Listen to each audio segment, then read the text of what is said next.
Making them videos in the dark because I can. Here's the deal. I just watched yet another video about yet another stupid thing. This time the government in Washington State, New York, apparently want to basically force 3D printer manufacturers to keep you from being able to 3D print guns, probably. And to do so, basically they have to be locked down the way that cell phones are. I'm tired of this anti-repair, anti-ownership stuff. I think that if we're going to pass a law, we need to pass a law in the other direction. In all 50 states and federally, there should be a law that says that if someone purchases a device or completes a purchase, basically if a device is sold, if it is given to someone for money with the verbiage of purchase or buy, then they must own it outright. And not just that. That's something I've said a million times. But to deal with this kind of problem where people get locked out of things, like you can't put your own custom bootloader on your phone, whatever, the law should require that if you own a piece of hardware, that no one, including the manufacturer, is allowed to lock you out of the capabilities of that hardware at any level. If you are sold a BMW with heated seats, BMW should not have the ability to make the heaters already in your seats and the controllers that are already capable of controlling those heaters a monthly subscription. Now, if Toyota wants to make remote start from a phone app, which requires a server, a subscription, okay, I can actually understand that to some minor extent, simply because they do have to pay for the infrastructure. It's a joke of an expense. I mean, it's literally just authenticate, send token, vehicle start. That's it. But that requires third-party infrastructure on an ongoing basis to work. Stuff that doesn't, shouldn't. You got a John Deere tractor, they should not be able to lock you out of it at any level. The problem with right to repair that I've noticed is it's always approached from right to repair. It's always sort of in this direction where the ownership comes from saying that you're allowed to repair it, or the law requiring that repair be enabled. I think the problem is that the law should not start from you can repair the thing. It should start from you own it bottom to top. If someone sells it to you, it's yours.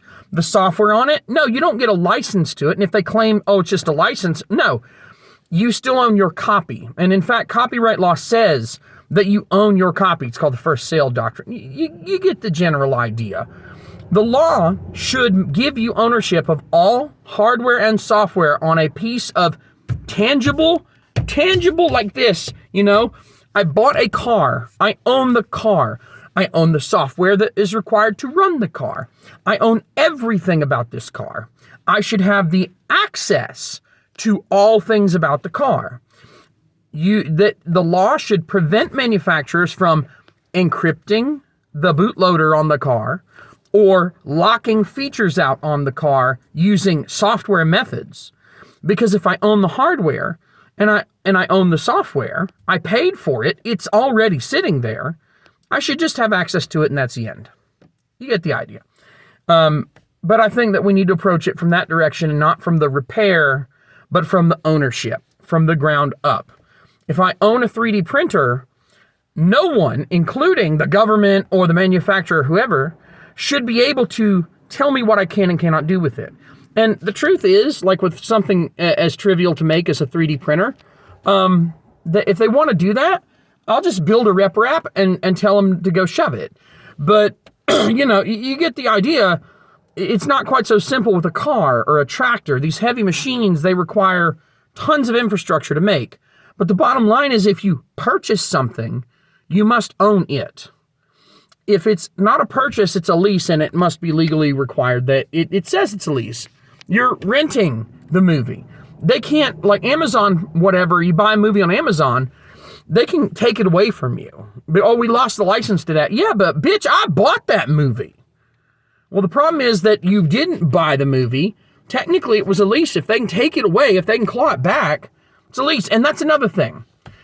In the event that you are sold something, and that something would stop working without the manufacturer's infrastructure, and it's not like disclosed up front, extremely directly, for example, if you have a device that can't work, it's simply not capable of working without third-party infrastructure, okay, understandable, but you can no longer call the device owned. It's rented.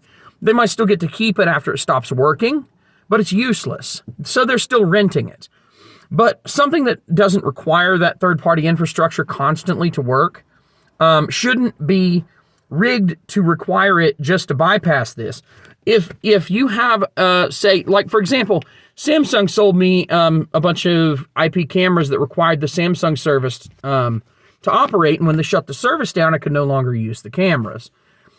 I should have had access to those cameras after they shut down their service, because there's no reason that I did. They pulled direct access to the cameras from the firmware at some point, in fact, after they started selling these cameras. And there's no reason I shouldn't have been able to use it. So I think that maybe this would be the linchpin, the thing that it all kind of rests on.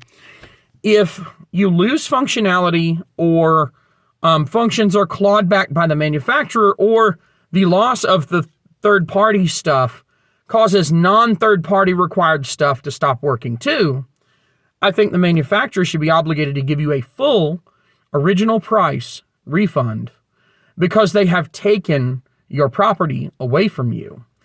If manufacturers had to give you back the original retail price of the product upon destroying or hampering your ability to use it, I bet you they wouldn't be doing this kind of stuff.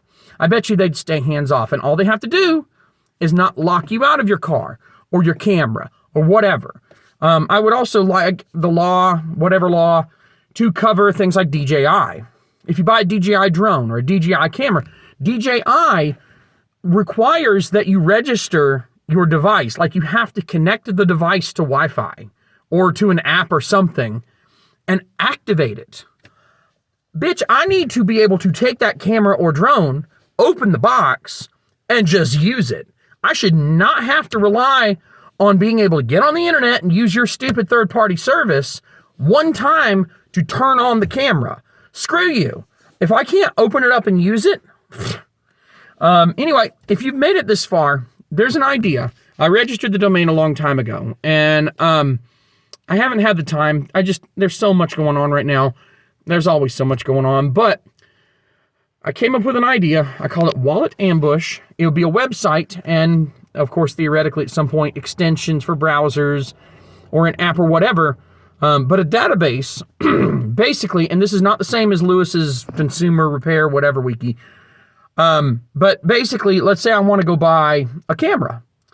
And I go to whatever, bestbuy.com, and look at their cameras, just as an example, or Amazon. And I want to pick a camera that doesn't require online activation. I don't want to support that with my money. So, Wallet Ambush, the idea is you buy something and then later you find out that, there's this limitation, or, this stops working after a certain amount of time, or they claw this back, or you have to pay extra, or whatever. Your wallet got ambushed. You paid $100, but now you find out you're going to have to pay more just to get the functionality you were already supposed to have. Anyway, I think someone's coming. Let me know what you think about that idea. Talk to you later.